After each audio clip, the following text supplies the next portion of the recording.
You're listening to the Black Eagles podcast with Sinan and Kaan Bayazit. Ahmet Dursun Sergen aldı. Sergen Bülent yan yana. Sergen Bülent. Sergen. Orada Tümer var. Tümer'e doğru aksın kaybetti. Tümer topu aldı. Sergen aldı. Gol. Sergen attı. Sergen attı. Şampiyonluk geldi. Sergen attı. Şampiyonluk geldi. İbrahim'in pası. Roma. Şimdi Ahmet. İkinci gole gidiyor Beşiktaş. Ahmet.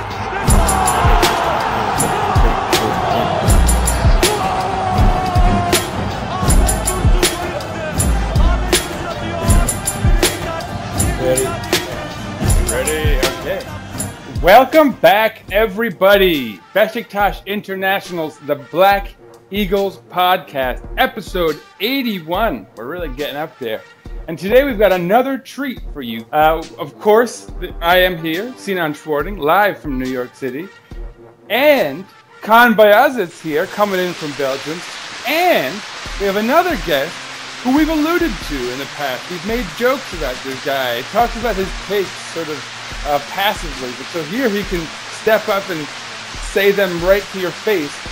Salih, how you doing? Hello, everyone. How you doing, sir? I'm doing very fine. It's very nice to be finally on a podcast after like 80 episodes. So, yeah, man. So I guess tell us a little bit about yourself, Salih. Tell us about your history with Beşiktaş in 20 words or so. It's pretty traditional, like father to son, and I've been supporting Beşiktaş since I know I can talk and walk and stuff. So that's it. That's good. That's what we're here for. That's what the fans want to hear. Yeah, so Sally's coming in from the Netherlands, so we've got another Central European. You should know, Sally, the majority of our listeners are my fellow gringos, so, sorry about that. But no problem. Nonetheless, it's good, of course, to have some more insight coming in from another Beşiktaş fan. Sally is also with Beşiktaş International. Kaan, do you want to say anything? How are you doing? You, Salih. Just so everyone knows, I am like Kaan's favorite guy in the group, so just keep that in mind. Like, he loves me so much. He pulled the beeps out on line number 1, putting me to work here. So yeah, what are we going to talk about today? There's actually a lot to talk about today. First, of course, as we promised, we're going to briefly talk about our last friendly match at home against Panathinaikos. And then we're going to discuss a signing.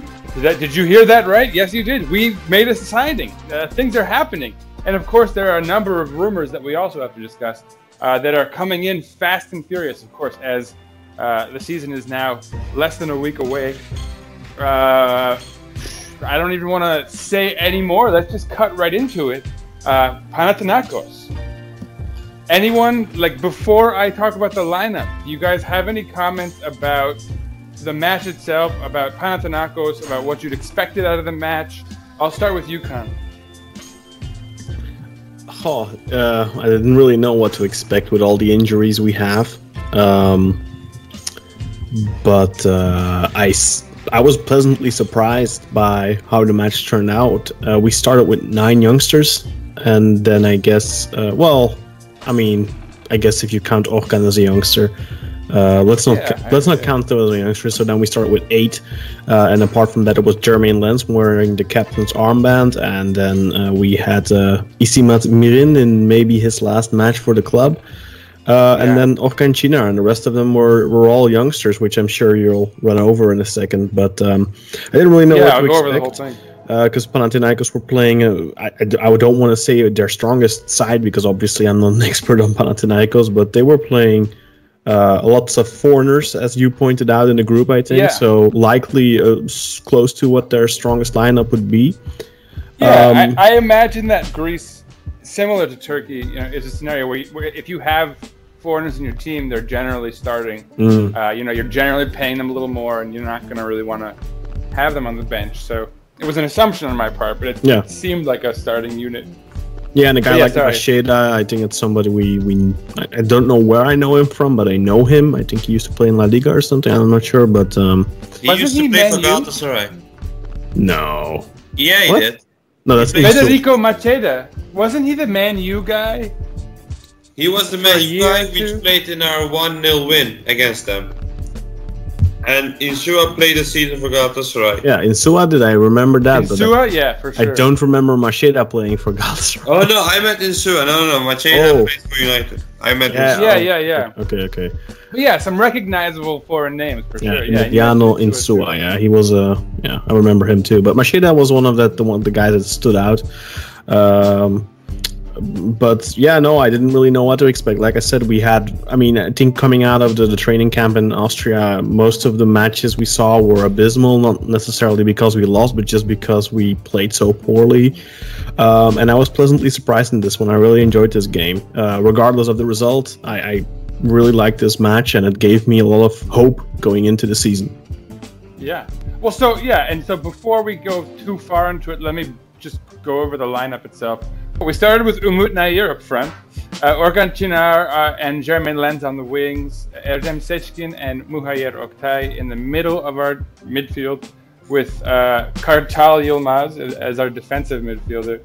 Kerem Kalafat, Ridvan Yilmaz were our fullbacks, Kerem on the right and Ridvan on the left, with his daunting mask, kind of frightening. In the middle of the defense was Nicolas Isimat Mirin. Again, as I said, probably for his last time. We'll have to talk about that.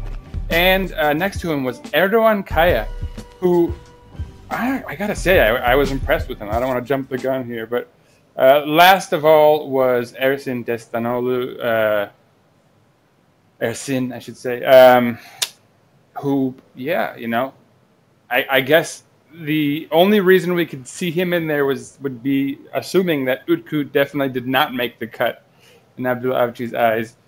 We all know that Karius has a butt injury of some kind. No, it's not. It's not actually. That's what the first thing That's the first thing I thought too when I read it, but I actually looked it up, and it's like a thigh injury. It's a muscle in the thigh, so it's called a rectalus blah blah blah something. So the first thing I thought, okay, he's got an ass injury, but it wasn't the case. It's some muscle in the thigh. Yeah, and he's actually seems kind of in high spirits. I have a feeling he might come back before the month is out, so maybe that'll be good news of it. But anyway, I guess again we'll have to talk about that later, because that has created some transfer news in and of itself. But yeah, Ersin played in this match. And I guess briefly, let's just go through the match events, the big ones, the goals themselves, and we'll give Salih Kalkovan his debut as our color commentator. Evran is back to school right now. I think he's going through all that, so it's good to have someone doing this in his stead. Find some grown-up next to you instead of Quaresma loving kid. So yeah, there's some Quaresma-loving child. Yeah, plus if everyone would be giving color commentary here, we'd be totally ripping on the first goal. Oh yeah, that and yeah. Lens with a horrible pass, a horrible cross that somehow ends up at Erdem's feet. I don't know how. You know what? I'm gonna out the fact that Evran did not watch this game, simply because as we're talking about this, I'm sort of recognizing the fact that he probably found out that Quaresma wasn't playing, and I was like, whatever, I don't need to see this one. So probably, if that's the case, Evran, you suck, boy. No, I'm kidding, but that's kind of funny. You suck. You know, I really wonder, I know I'm laughing when we're talking about this, I'm just sitting here with my microphone muted, laughing, but I really wonder genuinely if our listeners who aren't, who don't know all these inside jokes, if they get it. But sorry guys, we're totally joking, good point. He's the we always rib each other, it's a thing we do. Yeah. I mean, if everyone's the biggest Quaresma fanboy in the world, then Salih is the exact opposite. Yeah, he's the biggest hater. Except for that one moment when he curled that ball in against Fenerbahce with buitenkantje voet. That was literally the only moment in the past 3 years I celebrate the Quaresma goal or assist. Yeah, but there's a video. No, I mean, there's a video existing of you, and you were going crazy like a little schoolgirl. Exactly. So that's pretty good. That's really the only moment in the past 3 years, 4 years even, that I celebrate the goal of charisma or assist.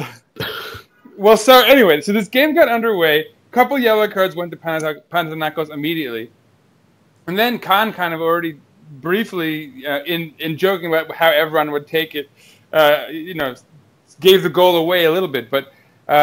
Salih, tell us about that first goal. So Erdem Seçkin scored with an assist from Jermaine Lens.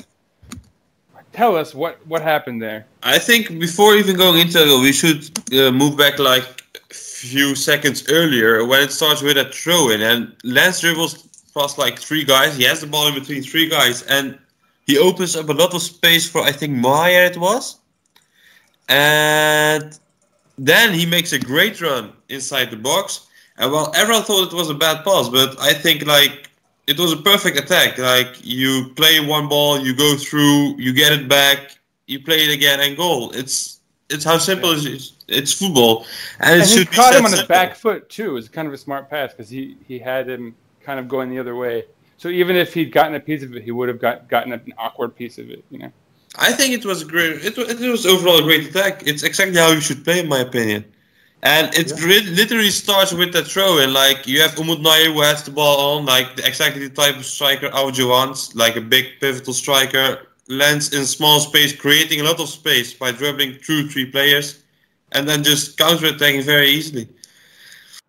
It's nice to have someone being positive about Lens. It was more him using his body to shield off the ball and then dribble himself through those 3 guys. And I think the throw-in came and Umut Nair headed it back to Lens. But one of the things, like everyone's criticism was that it was a poor pass because it was straight at the defender's legs. And the only reason that it was a goal is because the defender opened up his legs. Now, I haven't gone and watched it back, so okay, maybe he's right, but what I saw at the time was just a very streamlined attack where he gave the ball at a perfect timing. He didn't give the defenders time to close him down, so they were still in full motion. So when he put that ball in, they were still running. So it's a natural. Honestly, like I am watching the clip back right now, and literally, if he gave the ball somewhat to the left or somewhat to the right, it would never be that perfect for Erdem to tap it in. Yeah, I remember thinking that. And he plays his back foot. It's smart location to put the ball one way or another, I think. I mean, yeah, we're like arguing with Evran, who's not even here. And like he never even watched the game. He even said he didn't. Whatever, like that guy. But yeah, so whenever Lens does anything positive, he has to break it down because it jeopardizes Quaresma's playing opportunities. Yeah, exactly. And that's his like ulterior motive always with Jermaine Lens. And I feel like I call it out every time, and fans or listeners might be bored of it, but it needs to be called out. Anyway. Things progressed fairly well. The young guys looked really good, actually. Like, I remember being stunned. I remember most of the guys in the group being kind of shocked because we expected... I mean, again, we're going into our final preseason match after a 4-game stretch where we didn't score any goals in the Austrian training camp. Things were not dire because, Kaan had said this previously. It's true. It's just the preseason. We just wanted sort of form and fitness up. That's what you're going for. But at the same time, you wanted to see a little something. So this was particularly exciting because we were seeing it from the kids. And, at least if you're thinking long term, I remember Kaan and I both being very critical of the fact that we never got these kinds of games from Şenol Güneş. He was never putting the young guys out there, never letting them get any burn in these games that don't mean anything. I would, on the one hand, think, okay, this was our last friendly. We have some new pieces. I wanted to see like Ruiz out there. I was hoping we might get more of a chance to flesh together whatever we could of the starting lineup. So that would be my one maybe criticism. But at the same time, like, I don't know. It's if they're not doing that in favor of playing young guys, finally, like after all these years of not seeing this happening, I can get behind it. I was not going to be too critical. I mean, at first I was kind of critical because I agree. I want to see some Ruiz because we are playing Sivas in a week and he's probably starting. But then again, if we didn't play these guys in this game, like I was really surprised by Muayyer and Erdem, how easily they adjusted to the level we want them to see playing. And yeah, I think it's a big factor that these young boys have been playing together for like the past 6-7 years. You saw that they found themselves very easily in the game. Young boys. Maybe think of Aurelian. It's the young boys. Well, and I'll tell you what, that's a perfect segue because you mentioned Erdem Seçkin and you mentioned Muayyer Oktay, and so not much longer into the game, only 20 minutes further in the 38th minute or 26 minutes, 38th minute, another goal, this time assisted by Orkan Çınar, was scored by Muayyer Oktay, and this one was probably even somehow the more impressive of the two goals. Although Erdem's was quite nice too, he slided it in pretty well.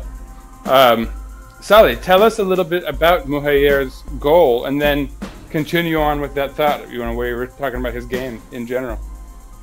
Well, it was a pretty simple. Yeah, it was I think a difficult goal technique-wise, but he made it look so simple. Like he got the ball, 2 touches, looked where the goalie was, and literally tapped it in the corner. And I think, given minutes in the league, these types of goals are what we can expect from Muayyer. He looks very comfortable on the ball. He doesn't get easily pushed off the ball. As you can see, he dribbles like through 2 defenders.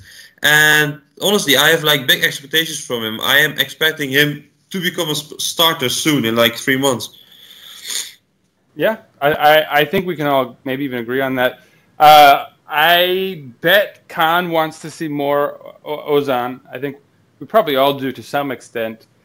We want this kid to be given the chance because we know what he's capable of. But the only reason I want that is because I want to be able to sell him at the end of the season. Yeah, I think no matter how, if let's say he has another boom season like he had the first season under Schindel, I don't care how good he was. He has to be sold. He has to be gone at the end of the season. And I love Ozan, don't get me wrong, but this is like the window we have with him. I think he's 27 now, so yeah. So I mean, if he has a really good season, we have to sell and capitalize. And he needs to move. I mean, he can't do any better in Turkey anymore. I mean, his development is completely stagnated. Yeah.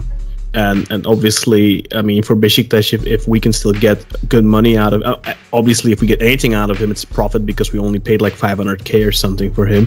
But I think 6, 7, 8 million would be really nice, and I think that's still possible if he has a good season. But obviously, I mean, from all these kids, the one that really stood out to me as being like, you have some where you're like, oh yeah, this one I could see being part of the first team rotation, maybe a backup, whatever. But with Muayyer Oktay, in every single friendly he's played, he's given that feeling of this kid's ready. Yeah, he can play tomorrow. Yeah. He reminded me a bit of Manuel Fernandes, actually, like the way he controls the ball and puts his body around it, and defenders really couldn't get the ball away unless they made a foul. And defensively, he reminds me of Medel, but like with more size, who can actually shield guys up. I remember the first impression he made on me was his first appearance, where he was holding guys off to control the ball in a way that was almost like Atiba-like. That was impressive. He's young, but he's already kind of learned how to use his size and position. Yeah. And it really makes me mad, honestly, that like last season we were out in the title race the last 3 or 4 games, and this guy didn't even get 1 minute. Yeah. So, yeah. I mean, we the Şenol Güneş. There are a lot of things that were negative that are still being felt because of mistakes he made. Shinji Kagawa, we can say, by the way, officially he's gone. He's signed with Real Zaragoza in the 2nd division of Spain. Zaragoza. What a loser. Man. Dat is de stad van mijn dromen. His dream of playing in Spain is, I guess, happening. I'm surprised it wasn't at least for Celta Vigo, where he could be in La Liga. Zaragoza is a really nice club, though. I get why he's doing that. I don't agree with the sentiment of what a loser, and I've seen a lot of negative comments from Beşiktaş fans on this decision of his, but I actually think it's quite commendable. I mean, he had this dream to go and play in Spain. That was on his bucket list, I mean, you need to realize he's 30 years old right now. This is his window. He's not gonna get a contract offer when he's 33 in Spain. He's still gonna be able to come back to Turkey when he's 33. Yeah, you know, that's the difference there. If it really doesn't go well, like we could go back for him next summer. I mean, and it's the Segunda División. Okay, fine, whatever. That's still one of the best second divisions in the entire world. Plus, Zaragoza is a pretty big club. People should not underestimate that. They've played plenty of La Liga football. They'll probably in contention for promotion. You know, and if all goes well there, he might be playing Primera División next season.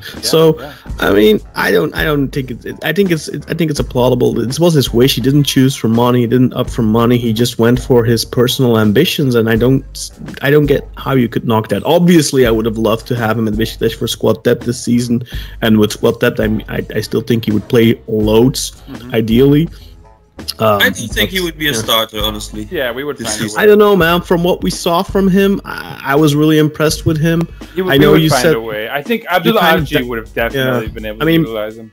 I think people kind of downplay his contributions, but you know, he only played good in a couple of games, but that's not really true in my opinion. I think he showed a lot of quality in the limited time that he got, and I think it was in a very unnurturing environment with Şenol Güneş, who let me use a metaphor seemingly here. did not want him in the team. If you have a crappy car that's broken down, you could replace like the brake pad with like an elite brake pad. It's still not going to make the car function. You know what I mean? Like, that's true. So I feel like what we saw, he was phenomenal. Like, he was holding the ball really well, getting out of tight positions, he was okay. spreading For it out. example, the Fener first half, that was like one of the best performances individually by any player I have seen in the past years. But there were a lot of games in which he was like invisible, and I don't know if that's due to him being really over the top or just Şenol Güneş being Şenol Güneş. I thought against Trabzonspor when he came in, he was the only reason we were still in that match. And obviously then he lost the ball and they scored 2-1, but that wasn't just him, and I think he had a big quality injection there too. I mean, you could see that technically he was just far and above one of the best players in the league. Yeah. But yeah, I mean, you know, we have Laic. What's He's done is younger. it's not like the end of the world. Not getting him, it's not a crisis by any means. It's not a catastrophe. We have Ljajic. We're on the market for a left wing. We're all very pleased with how Tyler Boyd's preseason has gone. He's been very solid.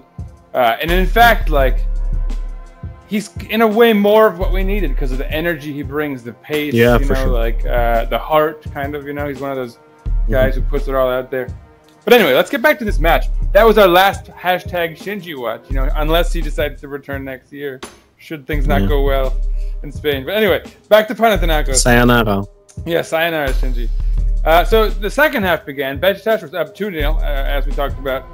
At this point, Panathinaikos subs, they make 3 subs in the 46th minute, 2 more subs in the 61st minute. So at this point, they've taken their A team out. Our B team is still out there, or even C team. You know, these guys are young.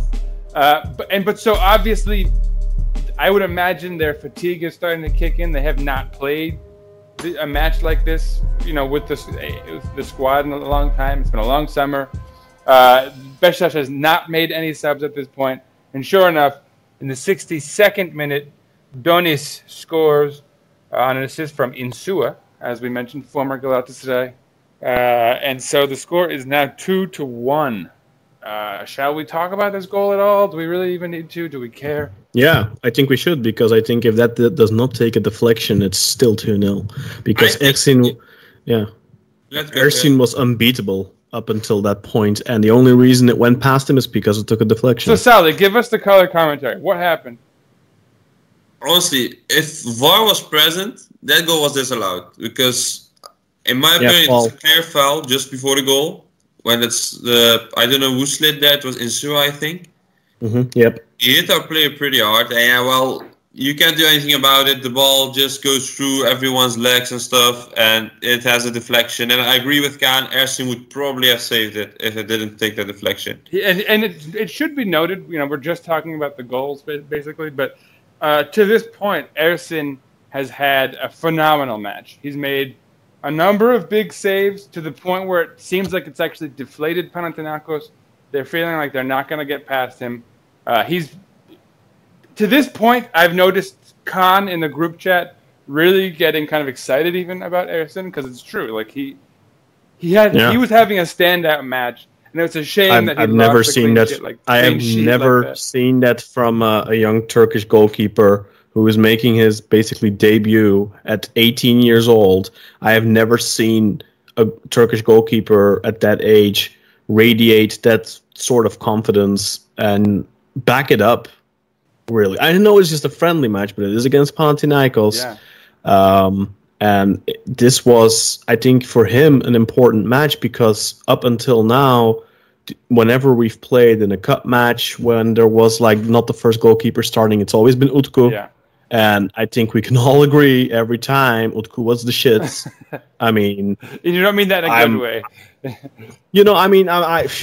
I just sometimes I feel bad saying stuff like that because by the off chance that the kid would like happen to listen to the Black Eagles podcast, it's so bad for his morale. Now I highly doubt he does that. I doubt he speaks English. So I don't want to talk shit about a young player, but he is just such an bang average. He was terrible. He was pretty bad. He's not any good. I mean, and it's I think it's a. I don't. How is it possible that this is the first time Ersin Destanoğlu gets a chance? Okay, I know he was only like 17 years old last season, but come on, Sinan had him in the training camp. He went with the squad last season on training camp too. He's seen him in action. I know we didn't play any cup games, but I don't know. He didn't even try him out in any friendlies, as far as I know. And this kid, he looks the real deal. That's the first time I've seen a young goalkeeper at Beşiktaş where I really think that, hey, this kid could actually have a future. Because contrary to all the Turkish goalkeepers we've had over the past couple of decades, he plucked balls from the sky with confidence, didn't fumble. He held on to the ball when he needed to. He made some really impressive one-on-one saves. Early on, Salih said that his footwork wasn't too impressive, but I actually thought it was pretty good. And he was, and the thing I really liked is that Panathinaikos put very high pressure, constant pressure, also on the goalkeeper. So he did get several back passes where he had to solve something within a few seconds. He didn't get lots of time to make a decision, and his long balls didn't go out of bounds. I don't remember them going out of bounds. At least they always seem to reach a teammate. And I'm not saying that they always that we always won the aerial or whatever, but I mean his long balls were decent. His distribution with his feet was decent, and he didn't panic when the ball was played into his feet, like something we saw with Utku early on against what friendly was that, Udinese or Brescia or whatever. Where he made the stupid own goal, basically. And the thing is, with Utku, we've seen more of Utku. We've seen him in the league last season against Antalyaspor. And that was a little bit of an unfortunate match for him, but I mean, he didn't make any impression there. And we've seen him in the cup. He didn't make any impression there either. I mean, I remember, asking Salih, because Salih is a goalkeeper. In he plays as a goalkeeper too, so he has a little bit of more of an eye for it. I remember, like in the past, asking him to keep a little bit of an eye on Utku, and then in this friendly I said, "Hey, watch Ersin closely." So I'm very curious what Sai is going to say. But whenever Utku's played, I've never had the impression that this kid could ever be the number one of Beşiktaş.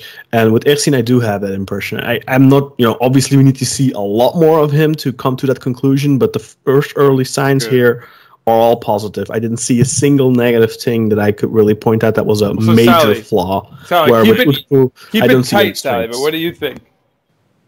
Okay. I have one thing, what really surprised me and what's really positive is I don't think I have seen a Turkish goalie having this posture and being this dominant in his area. Like, when Ersin is there, you immediately feel his presence. Like, he's much bigger than the rest. Corners and he was up in the air getting those balls, plucking them down. I mean, he was really dominant, and that's, I think, a very important thing for a goalie to have. Like, strikers and attackers basically have to fear you before they even try to approach you. And Tolga Zengin and Utku don't really have that, for example. Yeah, Tolga especially. He will wait for you. He'll he's like a matador, He's waiting for the approach. Yeah, well, yeah, good points, everyone. I think we'll have to probably talk about Ersin a little bit more as we talk about transfer rumors and whatnot, and then predict maybe the lineup for the first match day against Sivas. But anyway, going back to the match, Ozan Akgün came in the 67th minute after the goal for Orkan Çınar. I should note that Ozan played a lot of wing rather than striker, which it's like this thing that's. I noticed this a lot in Turkey. We always, whenever we have a young striker, we like try him out on the wing a ton, just to see, just play the guy where he plays, man. Don't we have any young wingers? I don't know if he is a striker. Maybe not. Yeah, I don't know. I mean, he's got loads of goals. Yeah, I was gonna say he was youth, but I don't know if he's a striker or if he's more like a scoring winger. I honestly know actually for a fact that he played most of his game as a 10 or as a striker, so he is not a winger. I didn't think he looked like much of a winger, honestly. But anyway, I don't want to get too bogged down there. Seems a little small for a pure striker though, so I get why Abdullah Avcı maybe is trying him out on the wing, but we didn't see much of him in the training camp. He got a goal, I think, in the 7-1 against. No, he got 2 goals against Kocaeli. Yeah. But those were both kind of like pinch hitter goals. They weren't like from open play, I think. So, we haven't really seen much of He's still yet. 17, so this may not be his year. That's 17 or 18. I mean, that's the type of kid that would really benefit from us having a team in the second division, like a young Ajax, young PSV type of. That's something we so desperately need. Like in this generation, from these players, I mean, we had 8 on the field. I think all 8 have the capability of at least being a starter in the Super League. I mean, if you look at Erkan Kaş making a career for himself as a starter in the Super League, all of these 8 kids could 100% be starters in the Super League. I'm not saying starters for Beşiktaş, but these are the types of kids at 18, 19 now. If they get plenty of minutes, they're going to be decent players at the age of 22, 23, 24. Anyway, so back to the match. 3 more subs by Panathinaikos. In the 77th minute, Ahmet Gulay comes in for Kerem Kalafat, who had a pretty solid match as a right back.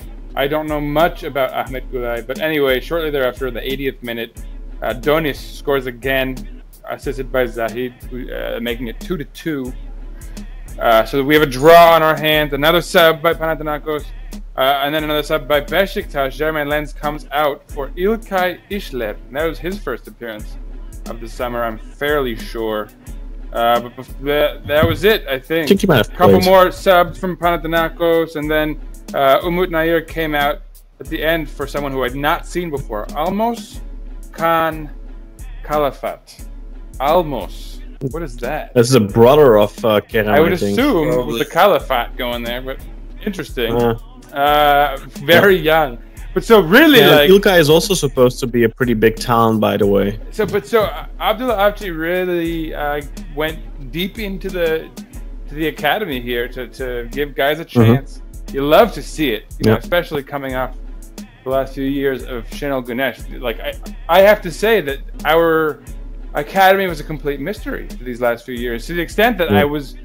Kaan, you remember I was talking about us maybe getting Emrah or someone to do research into our academy and try to sort of drum up some information because we knew nothing about these guys.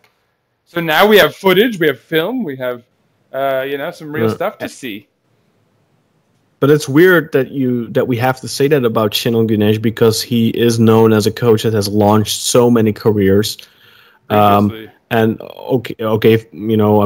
Yilmaz wasn't a young player when he really launched his career, so to speak. But Ozan Tufan at Bursaspor, for example. And of course, at Trabzonspor in the 90s and in the 2000s, he launched plenty of careers there.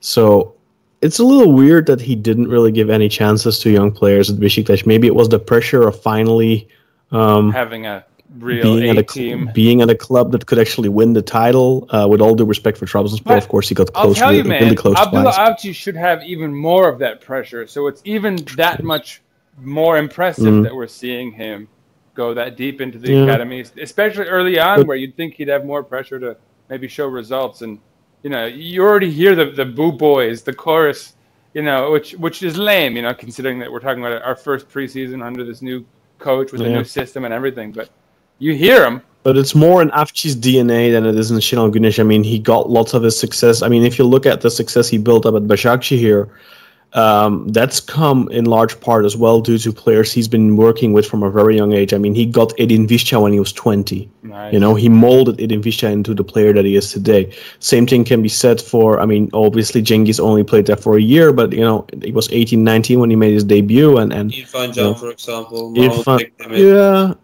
Can, I mean, he already, I think he was like 23 already or something, or what is it?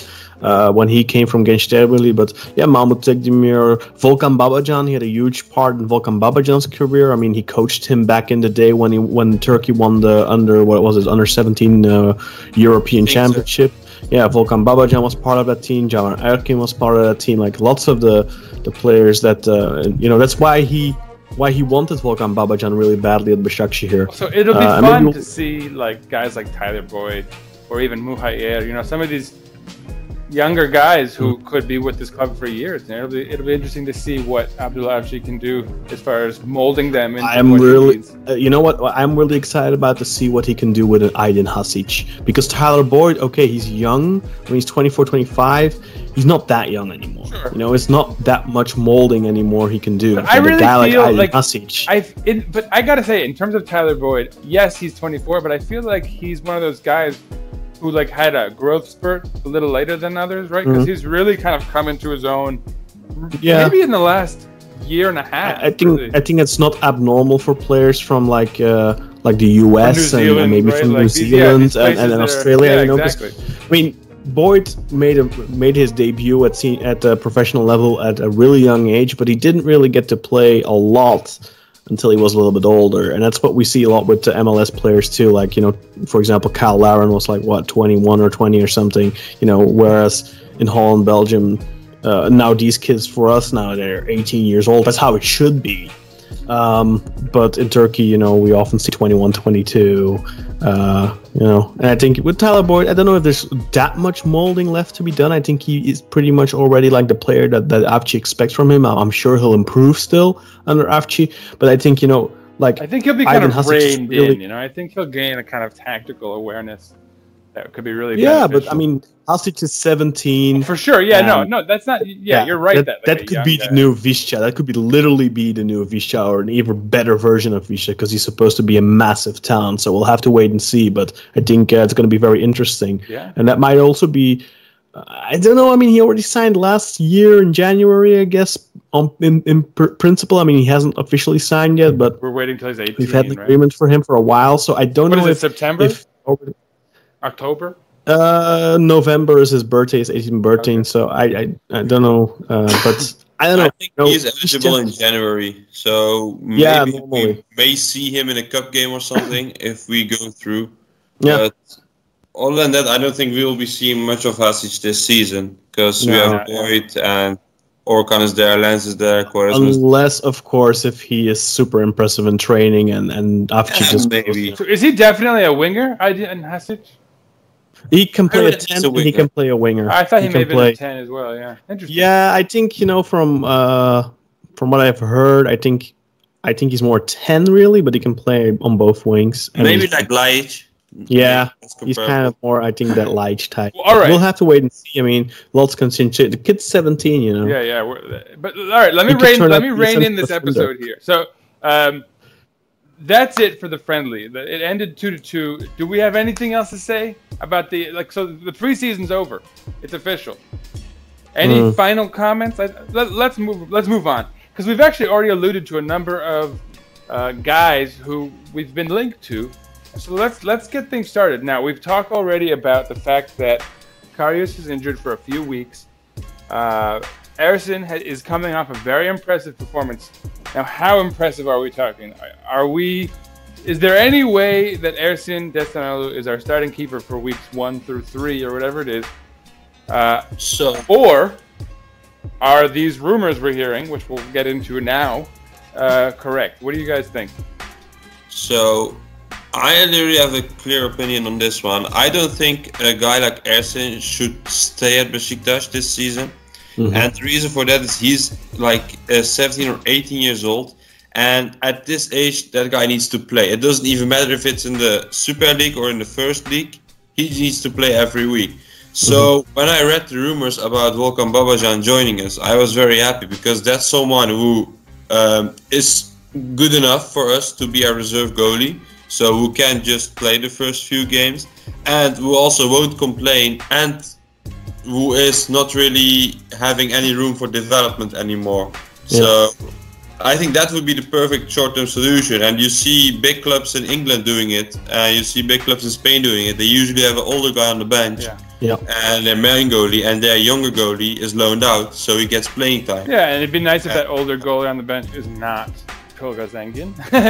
Is someone maybe not Tolga Zengin, but Volkan Babacan was someone who played at the national team for years. But is he still technically the national team starting keeper?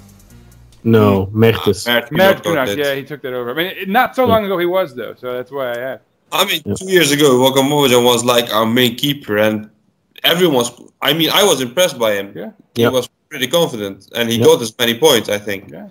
Or saved us points. And it's very interesting that because I did speak about that earlier about the relationship that Abdullah Avcı has with him, and then to see that he dropped him last season for Mert Günok, but you never heard any complaining from Volkan, never anything. And the thing I really like is because where we this was something that we were which annoyed us until limitless heights in the past with Sinan Güneş, is that he had this love relationship with certain players where they could do no wrong in his eyes. And that's something I really like. And I know this is off topic, but that's something I really like about Abdullah Avcı, is like he has this really long-term relationship with Volkan Babacan, more than a decade of a relationship with that guy. Yeah. Really close, that he's worked really closely with him. And he dropped him last season because Mert was better.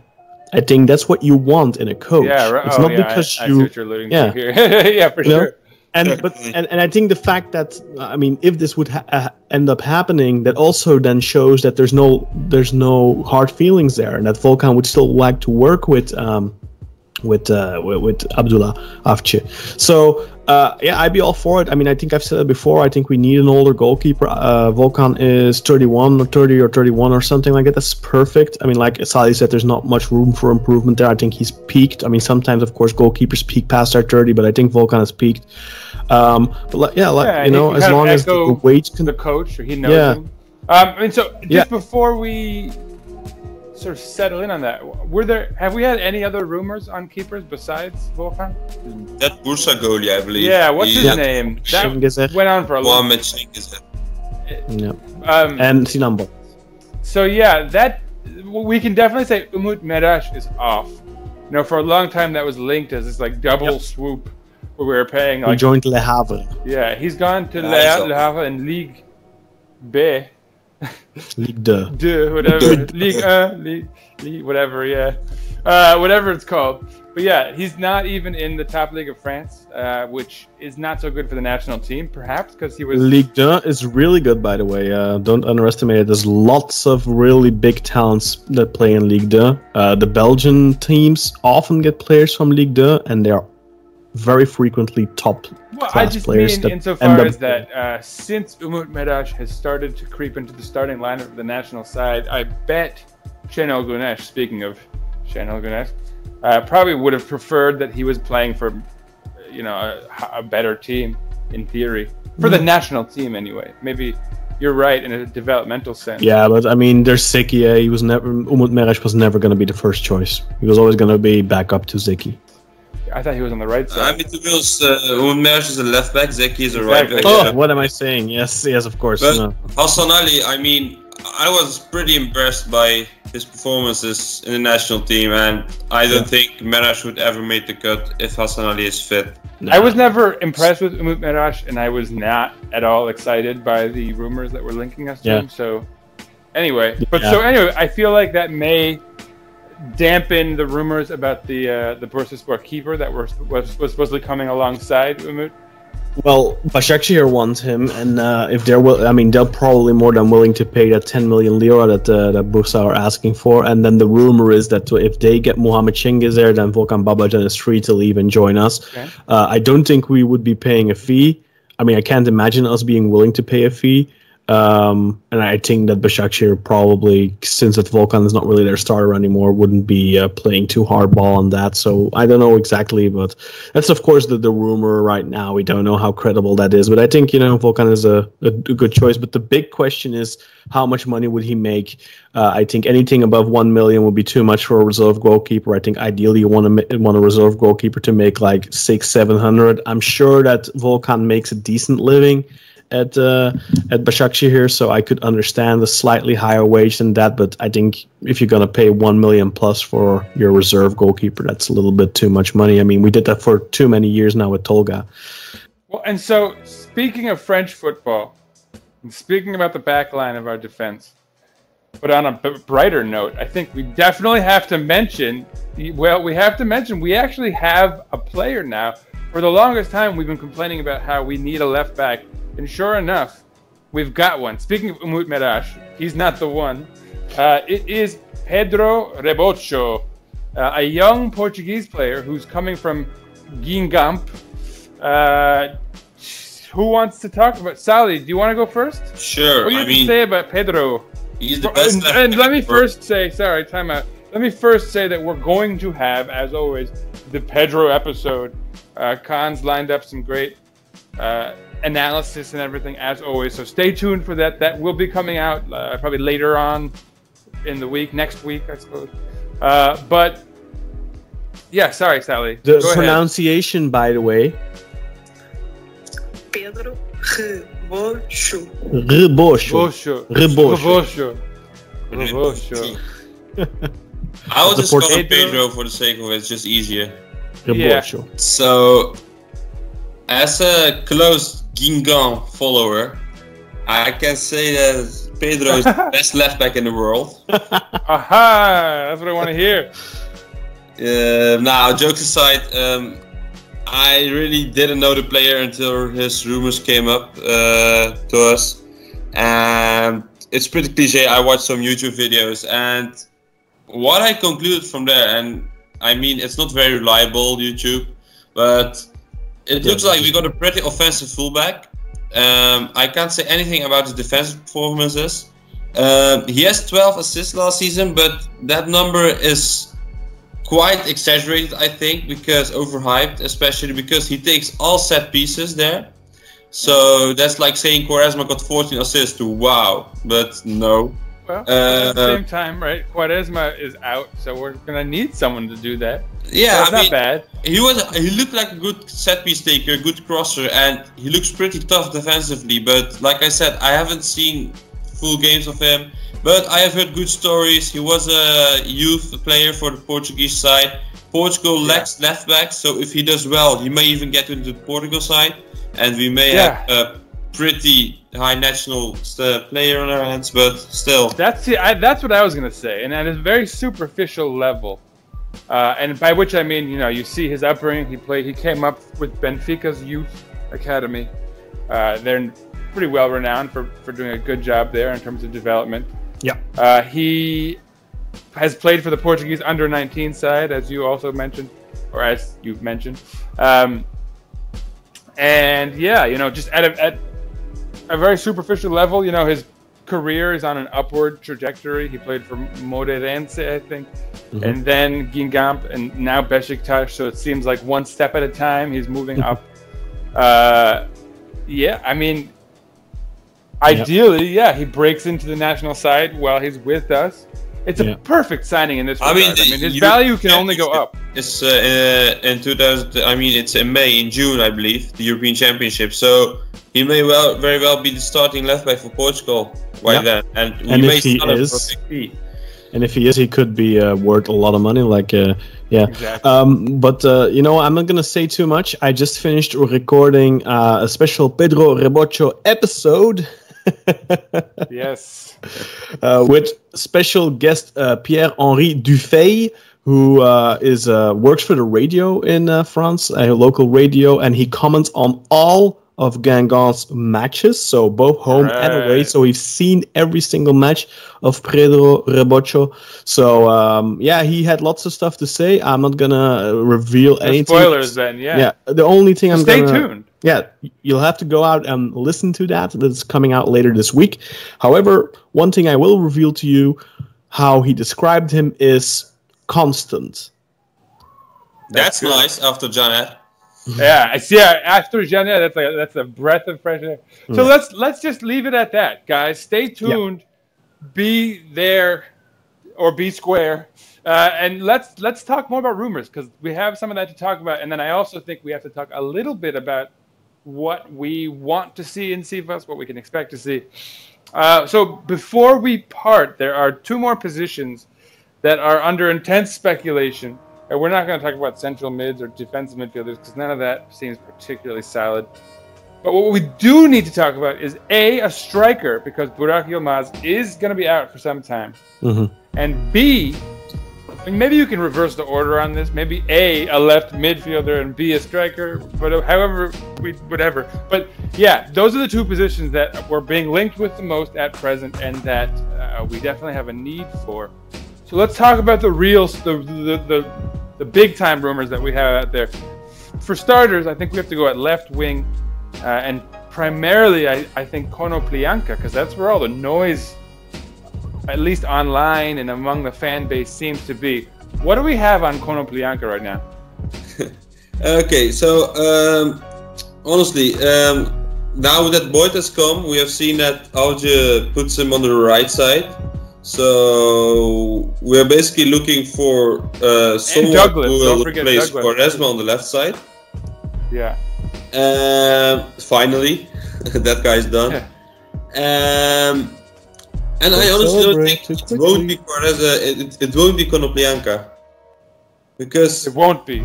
It won't be, because his name has now been put up so much in social media. I mean, I feel it's like not the Ali Naibi way to draw the attention away from the real target, and I think it will just be like boom, instantly, like Victor Ruiz, like this Rebocho guy.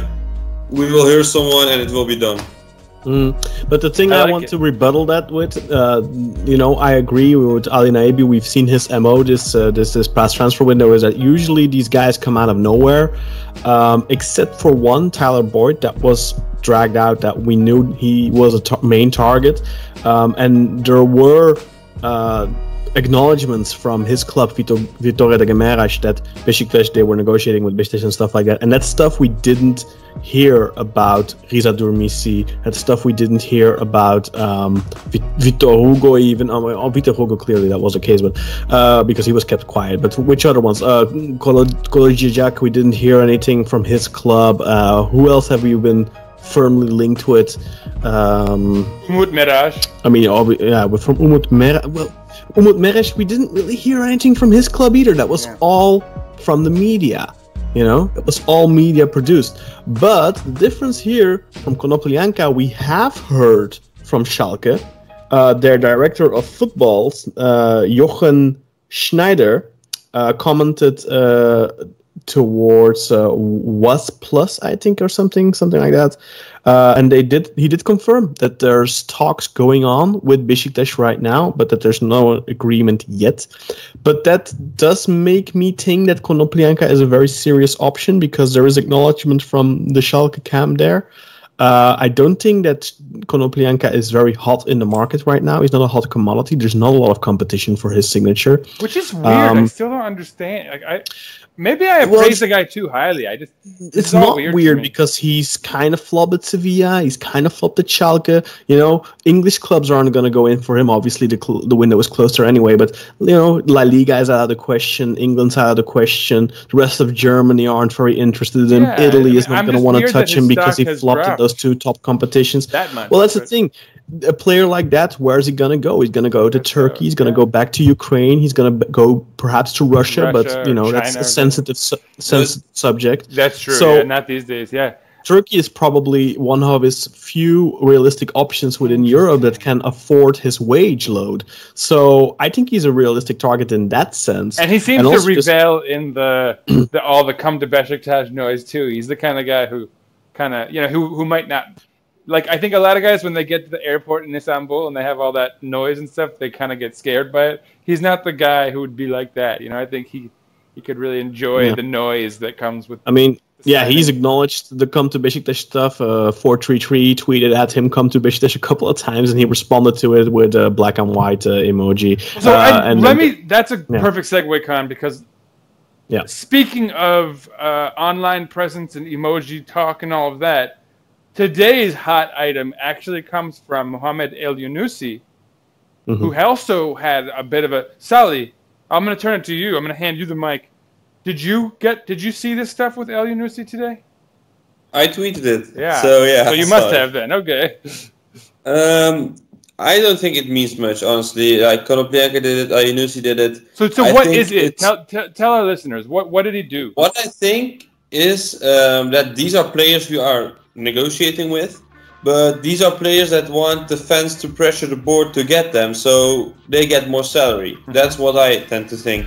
Because so what did he do? What was he? Was he responding to a news article? Like, what did Elyounoussi do? He did the same as Konoplyanka, literally the same. He did the black and white thing, and just like Konoplyanka. So it doesn't really say much. Like in response to a Beşiktaş fan that wrote "Come to Beşiktaş" on his Instagram page. I see. Okay. And I mean, Kaan said earlier, like Schalke director has announced that negotiations with Beşiktaş, and that makes me think like Schalke wants to offload Konoplyanka badly. Like they don't really want him anymore. They want him on the wage bill. I think we don't really have a problem with Schalke, but it's more of Konoplyanka's wages, and I think his demands are ridiculous. And if it were doable, it would have been done by now. That's my opinion about Konoplyanka. Yeah, but I think that's one of those things where, like I said, he doesn't really have that many options. You know, usually Fenerbahce would probably be in for him, but they're not going to offer. That's the problem with Fenerbahce now. Well, it's their problem right now, and I'm saying it with plenty of glee. They can't come in and, Diego us out of a deal again, like they did with Diego, where we had a deal with Diego and then they came in and offered him 5 million euro signing bonus and stole him from under our noses, and then he completely bombed there. But they can't do that now with Konoplyanka, for example. So this is where... Because they're tied down with Falcao and all that, you mean? I think... No, but the thing with Konoplyanka, what I think is that this might not be done this week. This might go until the 31st or the 1st of September. I hate those but ones. I think this is... I don't... Obviously, it's possible that we sign someone else, but I think at the end of the day, we will sign a left winger. And if it goes to the wire, I think Konoplyanka will sign, and it will be for favorable conditions for us, most likely. So that's your prediction. Salih, what about you? No, not necessarily. I mean, it can become somebody completely different too, but I just think that the Konoplyanka rumors are true. That's all I'm saying. I think we are seriously negotiating with him. The Bolasie stuff has cooled down quite a bit. That's not happening. Bolasie is not happening. That's just agent games. I don't believe it. He does not fit the profile. It's not happening. Additionally, the Schneiderlin stuff has also cooled down. So Everton seems to be kind of out of the picture now. It looks like the deal that we were... so supposedly the Ali Nabi went to England, although then we ended up with a guy from France. So I don't know. And a guy from Spain. So I don't know. There's a lot of smoke and mirrors. Schneiderlin could happen. That could happen. I mean, we still need a 6, and he could play in that position. That could theoretically happen. But I mean, I watched Everton last against Crystal Palace last Saturday, was it? And Schneider is really bad. So please, I hope it won't happen. Like, he can't even pass a ball for 5 meters. He will really disappoint. So please no, God no. So, but anyway, so Salih, what do you predict for the left wing? Who do you suppose we get? Do you think it's Konoplyanka? Do you think it's Elyounoussi? Do you think it's something we haven't heard about yet, or that we've maybe heard of briefly and stopped hearing about? I think it's going to be Elyounoussi. No. I think his wage demands are less ridiculous. And Southampton, I think he would be cheaper for us. We'll probably loan him. Konoplyanka will probably buy, although I would rather have us buy someone. But they're talking about like we will still do 4 or 5 more transfers, and we don't have that much money. So I think that... When did they say that? 4 or 5? So last I saw some reporter, I think it was Fred or Sejan, he was talking like we'll get a striker, a left winger, a number 6, and the goalie. So that's 4 players. Wow. Maybe that's best case scenario. I think we'll get. But still, I think we'll get 2 more players. I think that the number 6 is probably the last priority. I'm not really counting the goalie because that's some reserve guy, probably someone like Volkan Babacan. Yeah, but that's on the first team transfer. The left wing and the striker are the most important because I think we'll come to the striker part later. But let me say this: I don't really trust Burak to play like even 25 games. Yeah, I've been saying that from day one, even when I was anti-Burak, which I've gone on the record as having stopped being. But I think clearly you need a good, reliable backup who you can kind of count on to play games and perform when needed. You know, not Guven Yelchin quite yet. But Salih, tell us quickly, predict the left wing, and then I'm going to put this on you. Then segue us to striker. So my left wing prediction is Elyounoussi because he'll probably be alone. Okay. He will be alone if you get him. And now moving on to the striker, I think the left winger has the most priority at the moment for us. Yeah. And after that comes the striker. And I have been looking up into this Polish guy that plays in Denmark. Supposedly Abdullah Avci has specifically requested him, right? Yeah, I read something about that, and I watched his profile, watched a few clips of him, and like he's the perfect out striker. He's a little older though, right? 31 or something like that? He's 31, and that would mean he would be willing to make a last big step in his career.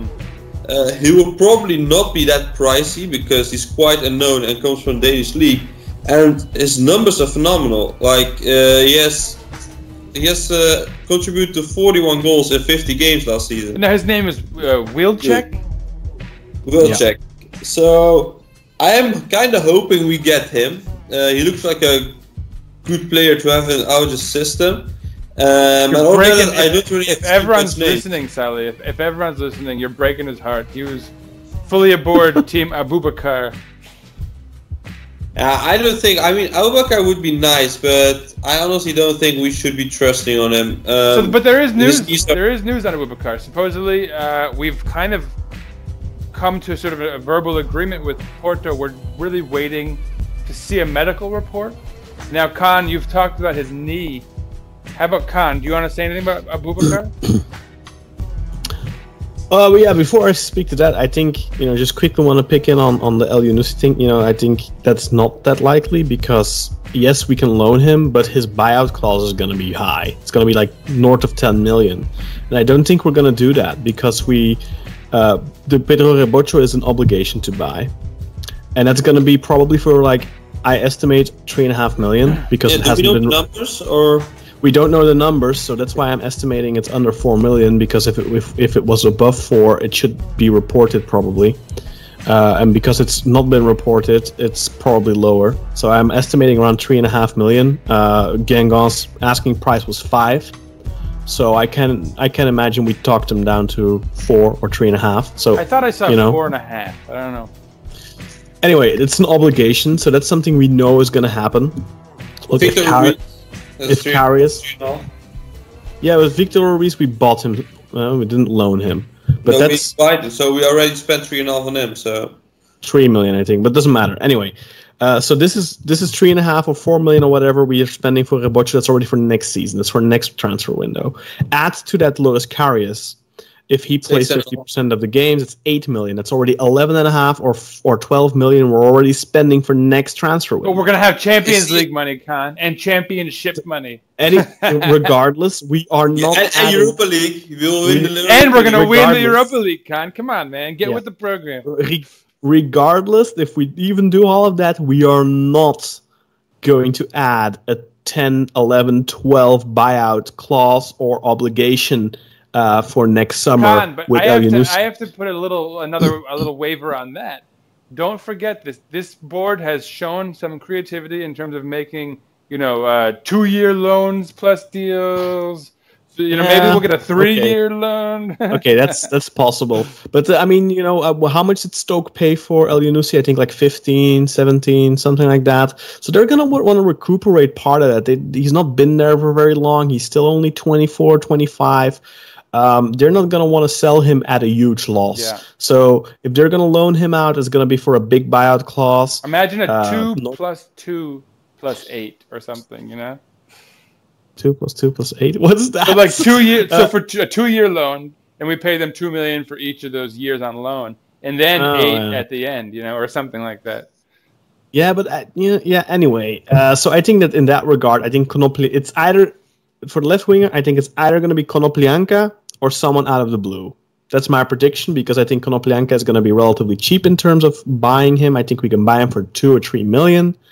So I think Konoplyanka is more likely, and then of course the out of the blue option is always there. But now let's say about Aboubakar. Well, I think we spoke about it last time already. I think he has those knee injuries that's been plaguing him a little bit. We'll have to wait and see. I mean, if we can get him through a medical checkup. But the thing is that obviously we want to bring in a striker now because Burak is injured. So we're going to want a striker that's going to be ready to play straight away. Yeah. Maybe not against Sivasspor. Probably not. That seems a little late already.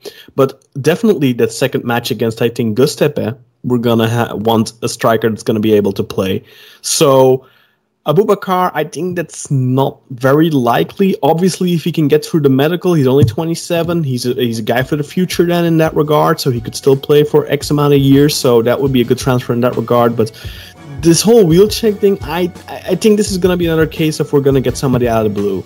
I don't really believe Wilczek because he's 31 already. There's not any upside of selling him. He's not going to be super expensive, no, but he's still going to cost 2-3 million. And I don't think this board is ready to pay 2-3 million for a 31-year-old striker from the Danish league, with all due respect. I just don't see that happening. So I don't know. I think it's going to be an out of the blue name or nobody at all. I should mention that Sturridge was the British press linked us to Sturridge today. Yeah, but he's gonna want like what, 3.5 million a year. We're not gonna get that. I would kind of like to see Trabzon get him because it would just be fun for the league, but I don't see that as being realistic either for that same. I mean, a fit Sturridge would take him all day.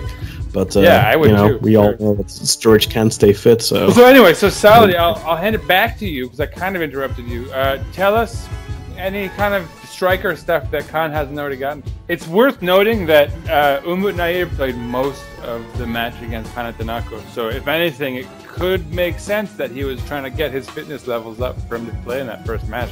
I mean, that's speculative. Yeah, he did well. He did pretty well. Best player's going to play, and I think Umut's the best player right now. He might be. I expect Umut. Because I think he gave those chances to Güven early on in the preseason to see if he's ready, and I think the conclusion was no. Yeah. I mean, it should be interesting. So I think this might be where we finish the transfer segment and we talk about, because we're already doing it a little, let's talk about what we can expect against Sivas, maybe versus what we want to see versus Sivas. First and foremost, I guess let's just run through the starting lineup. Who do you guys see as the starting keeper on match day 1 against Sivas? Because that's maybe the biggest mystery right now. Ersin. I think that short of getting Volkan Babacan like tomorrow, and that's I mean, if we get Volkan Babacan even a day before the match, I think he will play. If he's because he's Abdulhafi's guy certified. Yeah, unless we get Volkan, it will be Ersin, I think. But if we get Volkan, then Volkan. Sure. That's my prediction. Yeah, I actually think the odds are pretty good that it could be Volkan because again, like there has been no news about it, but like it's kind of crept to the news. Yeah, but then Başakşehir may just make us wait just to screw and waste our time because they want us to drop points. Yeah, no, and it would be strategically kind of smart for them to do so. All right, if they're smart, they make us wait. Let's move on because that was not as controversial as I expected. Let's talk about the defense. Right back should be Gökhan Gönül. I think we can all agree. He's not fit. I disagree. He just got surgery. He's not going to be fit. Uh-oh. So is Douglas I think it will be Douglas starting? Interesting. Yeah. He did not play at all except for a brief cameo before getting also injured, though slightly. Yeah, but that was only, like you said, only a slight injury. So if Douglas is fit, Douglas will start. Otherwise, Kerem Kalafat. Wow. Okay, interesting. The center of the defense. I guess no. Let's talk about the other flank first. On the left side, do you think Rebocho gets the call on match day so. 1? I think so. John-Eric Kaan had a terrible. John has been dreadful. Like literally, half of the goals we conceded were because of him. Yeah, and it should be noted that he did not play in the last friendly against Panathinaikos, and he's the only one who was not injured. So interesting. I mean, yeah, I think it was. I mean, if Pedro didn't come last week, I would even say Rudwan should get the call. I mean, Jana was that bad. The masked man, the masked mystery. Exactly. Bane. I think Jana will play. Ooh, so we have our first disagreement. I will be the decider, and I'm gonna have to agree with Kaan, and I hate to say it. But this is partially like my negative. Like I hope I'm not carrying Şenol Güneş negativity into this, because like Şenol Güneş would never try a guy who never played on match day 1. But if it was Şenol Güneş, I would certainly say Caner, but I'm just hoping Avcı does it differently. I mean, like we always look at Fatih Terim, how he plays those newbies in like 2 or 3 days after they arrived, and. I want to see Rebocho. I want to see Rebocho get in. Yeah, me too. But I think it's gonna be Jana, because I think that Avcı is gonna give Jana another final chance, kind of. But obviously, his plan is for Rebocho to be number 1. But I think this match is gonna. I think Jana will still start. And I mean, I think we can say, in fact, the X factor is going to be what Rebocho does in training this week, right? Like if he has a stellar week and he looks perfectly fit, we'll probably see him. But I mean, I think if John-Eric starts, we definitely see Rebocho like off the bench at some point, maybe. Yeah, I hope. If John starts, we're definitely conceding a goal from his side. That's all I can say. Yeah, probably. Honestly. Okay. And Sivas has been proven fairly, intelligent on the counter. But anyway, let's move on to the center of the defense. We can probably all agree Domagoj Vida is going to be in there. Possibly even wearing a captain's armband. I don't know if you guys noticed that. That was a thing towards the end of the... I mean, Atiba may not... captain, so Burak and Gökhan Gül are not playing, probably. Isn't Atiba third captain? No, he isn't even in the pecking order. Okay. He requested himself. Like I thought it was Burak, Gökhan, Atiba. No, it's number 3 is Vida, I think. Vida wore in the You may be right, actually. No, it's Atiba, I think. So yeah, anyway. it's Atiba. I'm wrong. But then again, Atiba will probably play, so it's going to be Vida, I think. Yeah. Yeah, that's probably the logic of it. And I guess we'll get to the midfield yet. We'll move there next. But first, we have to talk about who will pair with Domagoj Vida. Do you think Ruiz gets his debut? I'm pretty sure about that. Yeah. Yeah, I would think so. 99% that he's 2 weeks. He's had 2 weeks under his belt with the squad training. Yeah, he's ready. He'll be. I mean, he's going to be expected to be ready, and it's going to be one of those. Either he's going to be great, or either he's going to make a mistake and he's going to get shat on straight away, and he's going to be. He's going to get rokoed. He's going to get scapegoated straight away. He's going to get rokoed. Vida makes a mistake. If someone has to make a mistake, please let it be Vida, because he's going to be scapegoated so bad if he makes a mistake. Yeah, I agree. We really don't want to see it. So let's move on. Defensive midfielder. Let's go on to that 6. All right. Before we talk about who we think it'll be, it should be noted that all summer, all preseason, our guys were not there. Atiba didn't play at all. Dorkan got an injury early on, and so in their stead, it was largely Erdem Seçkin who was playing. So what do we predict, guys? I predict Ozan at 6. Yep. Same. Ooh. Not Erdem. So you think Erdem's not going to get the call? No. Nope. He played Ozan in all friendlies at 6, and he really. Oh no, he didn't in the last 2. Was Ozan injured? No. No, he just was. I think it was rest something. Yeah, got rest.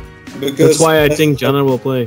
What we saw all summer is like Ozan really got always a spot at 6, and Avcı was very keen on him in his press conference and stuff. I think he really trusts him as his regista, like how he used Emre at Başakşehir. He will use Ozan at us. Try, at least. Yeah. So then, Yeah, how about Ozan will number start. 8? Dorogan. Yeah. Volkan. Atiba has not played at all. Still coming back from an injury. I don't really see who else it could be, huh?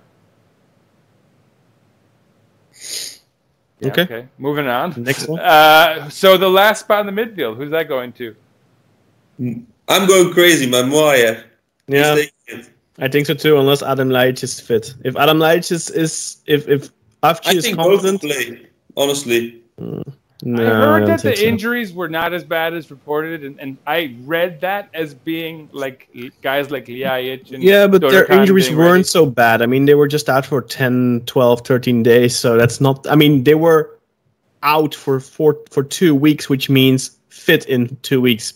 Like, they're training for a few days now, right? Yeah, so that means basically they're out for like a week and then they have to, or like 10 days and then they have to like recuperate and then they have to train a couple of days before they can actually play. So I don't know if Adam Laic is training fully with the team yet, or in Durakan if they're fully training with the team yet, or if they're still doing just individual training.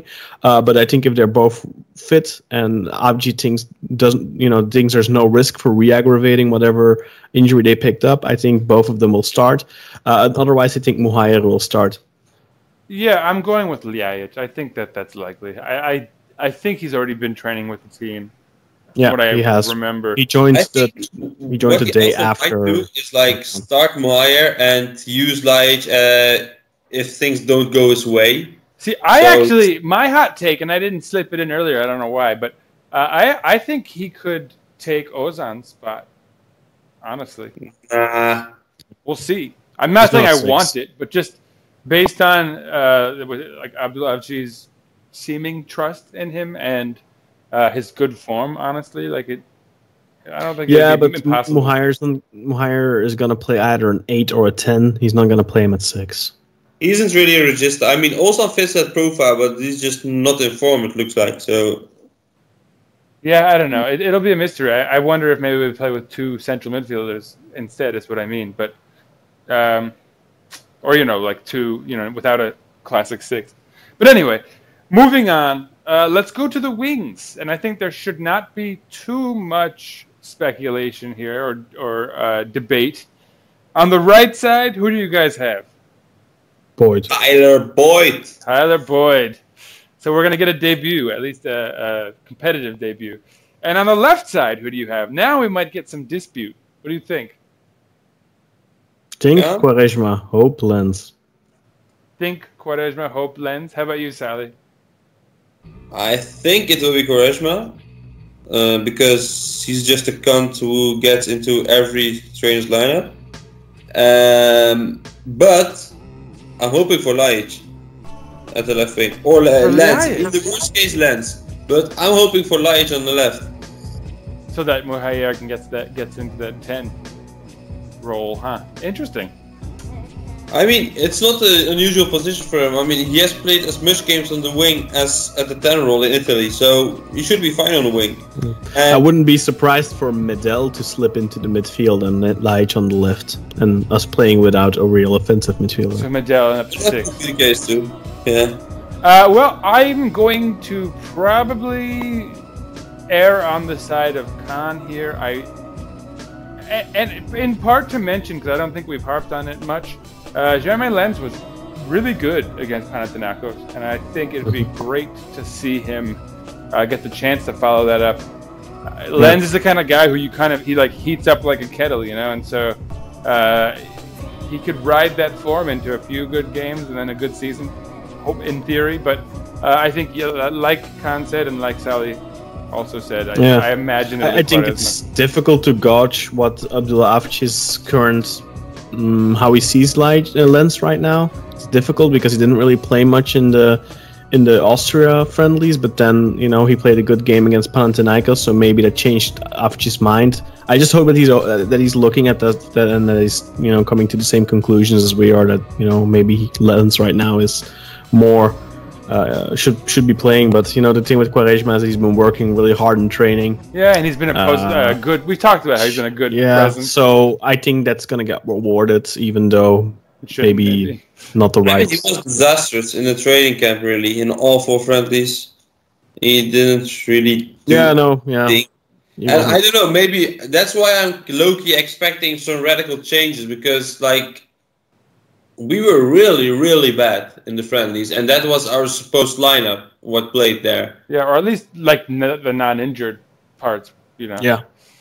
Yeah, it'll be fascinating. I think these first few weeks should be fascinating in that a lot of the guys who we expect to see a lot in the season might not be in form yet or, quite healthy. So we're going to see other guys get a chance, and some of them might grab that opportunity and then give us kind of a dilemma when other guys get healthy, and other guys might flop and we might never see them again. So it's going to be pretty fascinating. I mean, last one before we wrap up, I guess, guys, striker. Who do you see being up front? And we've kind of talked about this, To recap, both of you guys seem to think Umut Nayir is the best player available at the moment. Is that who you think he picks? Honestly. Yeah. I think he will pick Umut Nayir. Yeah, I think so too. Because it just fits the type of striker he wants. He wins the aerials. He is the target man. He pressures the defense a lot. And those are things we don't really see with Guven, who is more of a secondary striker who needs like space to operate in. And I don't think that's what we need in that 43. I don't think Guven showed anything in the training camp that convinced Abdullah Avcı of him being number 2 right now. I think that's why I think we are looking for a striker, because Guven has shown to be a very unreliable number 2. I think it'll be actually a good kind of little test, nothing major or anything, but just especially for Kaan and I, it'll be interesting to see if Abdullah Avcı is truly capable of kind of doing the right thing. Despite, I think probably the pressure, the momentum, is to roll with Guven Yalçın. He was in that number 2 spot in the depth chart. He was just named to UEFA's 50 top youngsters thing. I feel like there would be pressure that would carry someone like Şenol Güneş to play Guven Yalçın against one's best interests, without keeping that in mind. It'll be interesting to see what Abdullah Avcı puts up in that first. I think Avcı is a coach that puts his system and his team first, not individuals. So I'm expecting him to make the right choices. I hope so. I think we can all say we hope so, but yeah. Right now for us it's hope. We can't trust yet because we've been scorned. Exactly. By too many. A heart scorned. I don't know. There's probably a good Shakespeare quote here. I mean, we were scorned by Bilic with his Mustafa Pekdemek obsession, and then the Necip obsession. Don't forget the 11 Necips. And then Şenol came with his Necip obsession and his other obsessions. Man, don't even talk about Şenol. I don't want any coach anymore who has obsessions. Seriously. They all have obsessions. Let best man play. Okay, then I want my coach to have the obsession to make the best man play. Like a healthy obsession. Or to have some obsession that's not related to football so that he can focus there. The thing is, maybe what a bad obsession of Avcı is he always wants a build-up from the back. We rarely see a long ball anymore, and this may cause us conceding a goal at some point in the season, and it's going to put pressure on. Interesting, it puts pressure on Ali Naibi. We have to see if we made the right choices, and it's good though in a way, because I think it's going to create this kind of fusion between the front office and the manager, where they kind of have to really be working together, to be getting the right guys for that system he has in mind. So I think we did get the right guys though. If you look at it, I mean, on think paper, so. Yeah, I hope so. Pedro Ruiz. Then, of course, we already had Vida, and then we have Douglas. So I think we got 3 guys in that back 4 that are very capable with the ball at their feet. Yeah. And I think in the past 3 of the back 4. Yeah. And in the past, I think we often had, less so that situation, especially with that central, Dusko Tosic. Marcelo was the best, but yeah. Yeah. I mean, I personally can't wait. It's been a long summer. I mean, it hasn't, and it has. Last summer seemed a lot more torturous for some reason. I think a lot of the transfers came later in, and not necessarily. It's got going now for us. I mean, we got 2 rapid-fire transfers with Victor Ruiz and Rebocho, but of course now the transfer window is closing soon. I mean, what is the date today? It's we're recording the 13th, so we have 20. Yeah, we have 20 more days to finish our transfer, so it's still plenty of time, I guess. But I think if we can get that left winger done in the next week or so, in the next 10 days, then I think we can expect a decent season. And last year, it was the number 10 that we were waiting for. It seemed like this linchpin that without... Like this year, I think the linchpin may have been that back line. So the fact that we nailed those things down... that left back and that left central defender with the left left side of the defense. We got that done still relatively early into the season. Exactly. They could play in week 1. I mean, we all said it. So. I mean... Yeah, exactly. That's a lot earlier than we're used to. And Salih really wanted to come on to the show to swear. He told us like a week or 2 ago, like, "Hey guys, when am I gonna get to come on? Because I wanna bitch and complain because nothing happened yet." And in those 2 weeks, his thunder got stolen. I literally have nothing to bitch about. So I'm really surprised about this summer so far. At least we got some Quaresma bitching and going. You can never do wrong there. I mean, obviously, you want your transfers even earlier. I mean, Fenerbahce did a really good job at getting a couple of transfers really early. Particularly like Max Bruce. They did what we needed to be doing last year by getting their kind of pivotal guy first. But at the same time, they have not addressed their defense at all, so they might have a problem. I mean, well, they did sign Matthias Jürgensen, Zanka. They signed him the other day. But he's that's trash. I think so. I've heard he was good at Huddersfield last season. I think he's going to be decent for them. But the thing is that they need a defensive leader, and I don't think Zanka is going to be that player. So they're going to have to get someone else next to Zanka. They've been rumored with what's this? This is not a Fenerbahce podcast. Anyway, I think if we get that left winger, honestly, even if we don't get anyone else, I think it's still going to be a good transfer window. Obviously, if we get a left winger, we get a backup goalkeeper and a striker. Not even going to talk about that 6. I think that's almost a perfect window. And if we then get a 6, then it's a perfect window. So I think the window is comparable to the 2016-2017 one, where we literally got like everyone for every weakling. I think, what I'm really hoping for, that we get Mehmet Özcan in the end of the window, like on August 31st or on like September 1st, we signed Mehmet Özcan. You have the right for the coach 6. for getting a young guy like that too.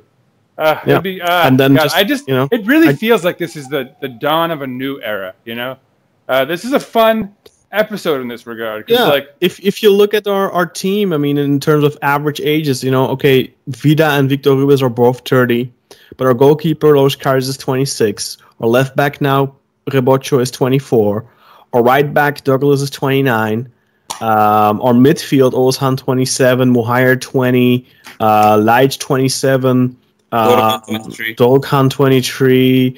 Obviously, Atiba is like 37 or something, but, That's okay. It's okay to have. He'll be our coach in a couple of years, hopefully. And if we'd be able to get Mehmet Özcan, he'd be 20. And that's another really young player in there. Then we have Tyler Boyd on the right. He's 24, 25. He's turning 25. He's still 24. And then we have maybe Konoplyanka on the left. He's gonna be 30 in September. So that's okay. And then just Burak, 34, up front. So we've only got one old geezer, basically, then. All the other players are in either the mid-20s, early 20s, or, prime. Yeah, prime years of 27, 28, 29. So that's perfect. And I think if you would have told us that like a year ago when we were complaining about the average age of the team, I think it would have been difficult to believe that we would be at this point now. Let's hope. I mean, let's say we get Elyounoussi, then you have a 24-year-old on the left. But like I said, I think that's a difficult transfer. Or even like Aboubakar, you have a 27-year-old up front. Like, we're really... Yeah. And what's fascinating is that we're talking about it like this. It's really that one or two players, and we have a young core to build with. And this was kind of what was lacking when we were in a position to sort of move into a dynasty. And it's hard to talk about building a dynasty when you don't even have the title. But back then, the difficulty was like, we have to sort of evolve and sort of move into the next generation without losing quality. Because how do you do that? And of course, we failed in that regard. Yeah, but now the big difference, we were under financial fair play. Then we couldn't spend before we sold, and now we see we're already like 12 million spent, and we haven't sold shit. But we can do that now. Obviously, you know. I'm really surprised we spent this much. They really didn't expect it. Honestly. Yeah, me neither. I didn't think so either. Next summer we already have like 10, 12 million that we have to spend. Yeah. For the left back and the goalie. So next summer we will even be like at 20, 25 million. It depends on how much we have to do next summer. Maybe next summer is a summer of one transfer. Like maybe we get a striker, or maybe we get an Atiba replacement if we don't get Özcan. But we still have the winter too. Let's not forget that. We can still get Mehmet Özcan in the winter. We could still get another 6 in the winter. I mean, I don't think we need to necessarily get that. No, obviously, we want that. But we have to be realistic as well that we've already spent quite a lot of money already. And Mehmet Özcan is going to put us back another million or a million. But this is kind of what I was sort of alluding to, is that now we have enough of a core of young guys that we can kind of not panic, you know, short of like us having to sell one of these guys because they played at a level high enough where, you know, like someone comes with an offer that we can't refuse for the player's sake, you know, a good enough team or whatever. Short of that, like we can really hold on to the majority of this starting 11 and roll with it for a few years, you know, like if we can win the title this year, we have the seeds of a real dynasty now. Tough. You know, much more than we could say before. Don't. Just the seeds. These are all just we're seeding. Like Aurelian would say, no jinx. Right, yeah. Well, you know, and it's of course important to note that if we win the title this year, that's no small caveat. That's it would require a lot of things going our way. Galatasaray and Fener are coming to this year very much restored. Galatasaray especially, and if they can pull up this Falcao thing, which would be hilarious if they couldn't, but if they can, it'll obviously give them the major odds at the title. But anyway, I mean, we've gone on fairly long. Yeah, but both of them look prone defensively, and that's the thing going to be going into the season. Can Abdullah Avcı, now he has got the tools now, can he implement a decent defensive organization now? But the thing we shouldn't forget is, yes, we have a really good back line on paper now, but it's not just a back line. We've spoken about this plenty last season. It's all coming from the midfield too. That midfield needs to contribute to the defense in a positive way, and if everything goes through them like a hot knife through butter, the defense isn't going to be able to do much. Yet they're going to get blamed.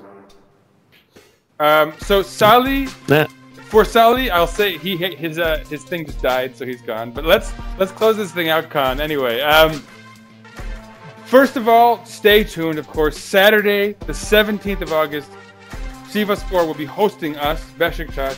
It's on at 2:45 p.m. here in New York City, Kaan. So I think that's like 8:45 for you, or 7:45, hopefully.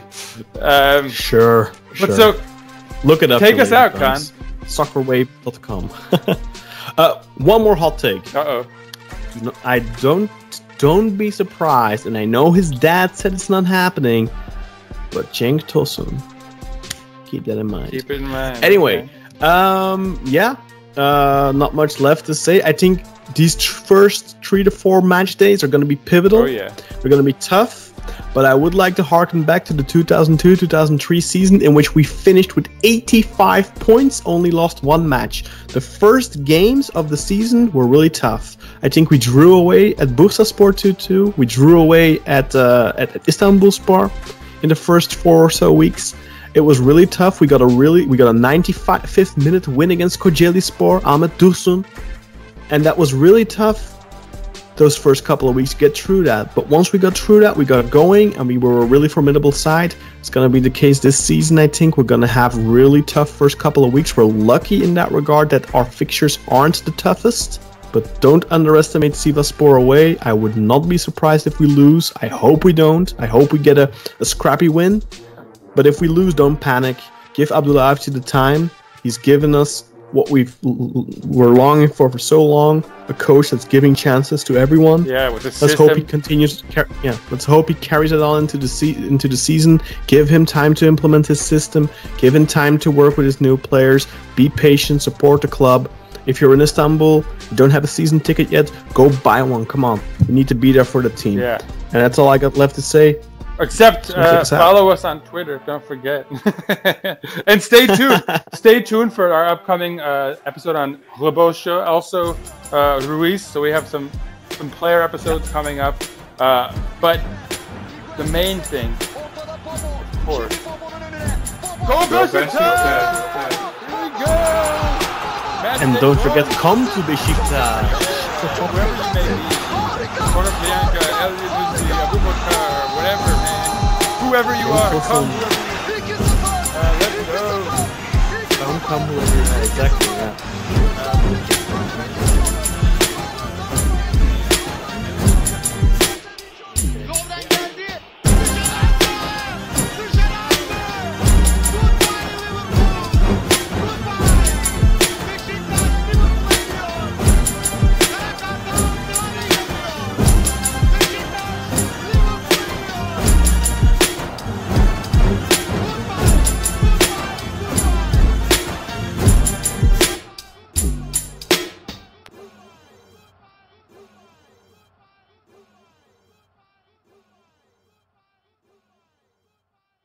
Beşiktaş International hopes you enjoyed this program.